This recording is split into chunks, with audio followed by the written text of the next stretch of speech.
What you're going to need for this build is a disposable and cheaply found Bluetooth radio, as well as a cigarette lighter USB charging port.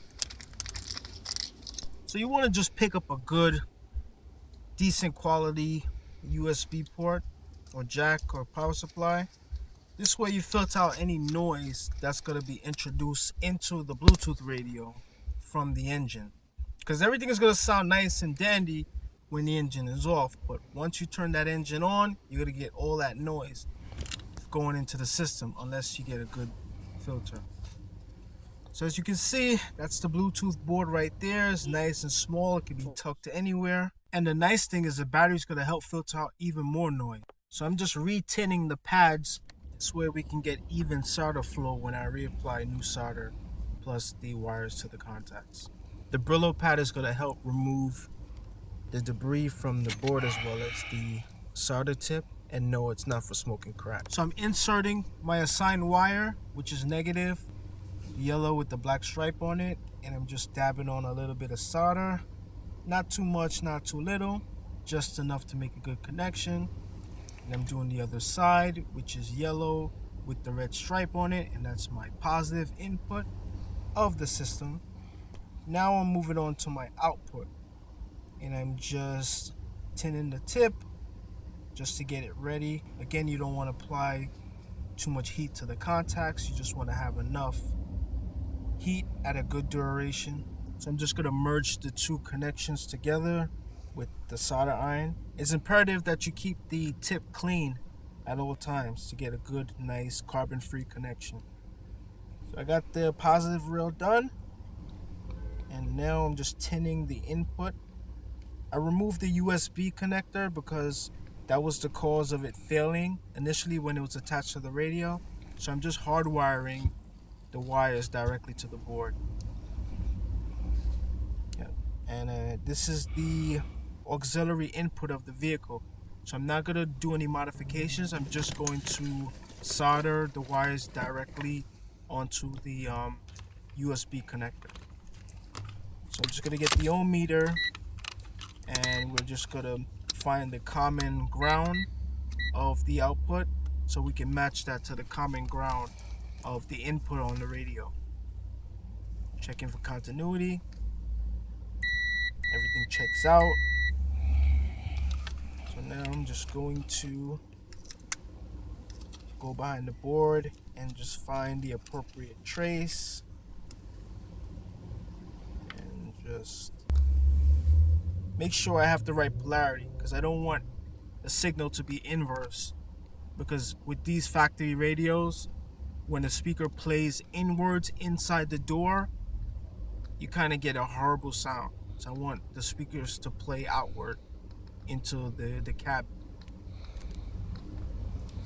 So I'm pre-tinning all of my contacts, and the reason why I'm doing that is because if you don't pre-tin your contacts, you'll end up spending a lot of time applying heat to the contacts, which eventually will dissipate heat into the traceage, which will expand the traces, and eventually the contacts will lift off of the board. So you always want to pre-tin before you actually apply the wire between the solder and the circuit board contacts. So I'm just finishing up, currently syncing the phone to the Bluetooth device.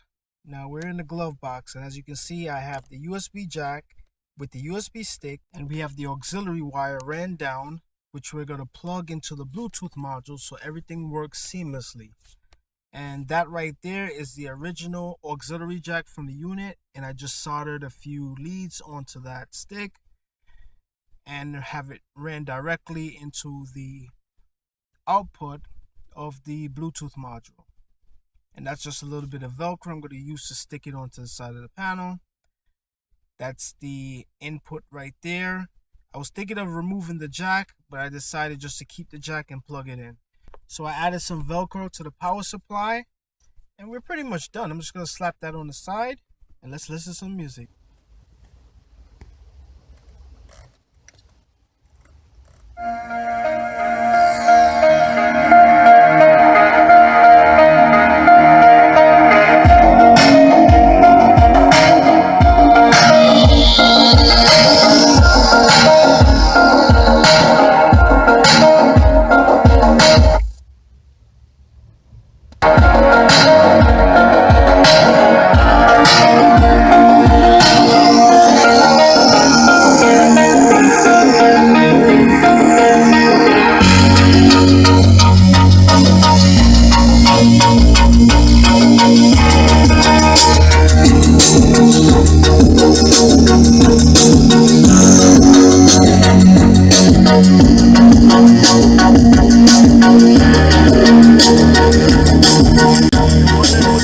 purpose of this wire, that's the detect for the input jack. I have to put that on the switch in order to select from auxiliary and Bluetooth.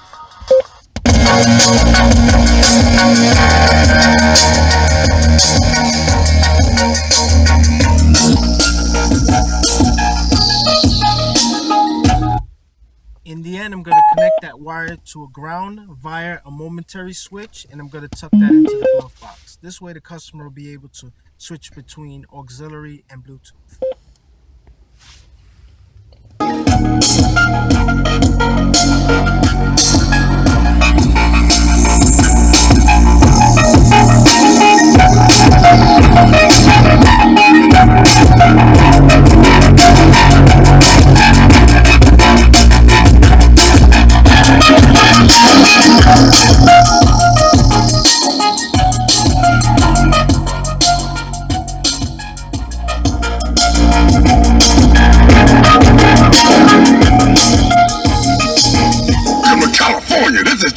Spark like a blunt's tip, something cavy making green like.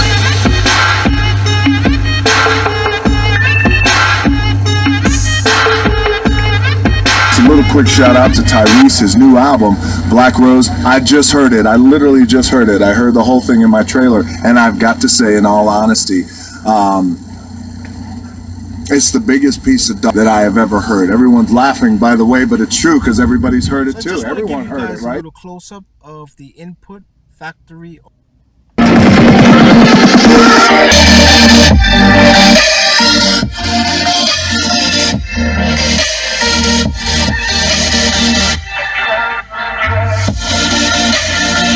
Us to fear things that do not at present and may not ever exist. Danger is very real, but fear is a choice.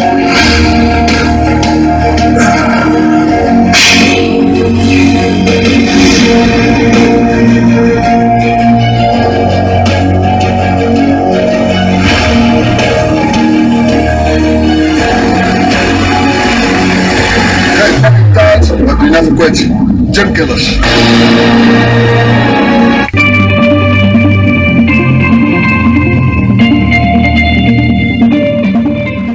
So I decided that this is the permanent location for the Bluetooth module, and we're just going to hit auxiliary, USB, make sure that's intact. As you can see, that's also working. And let me hit that. And let's go.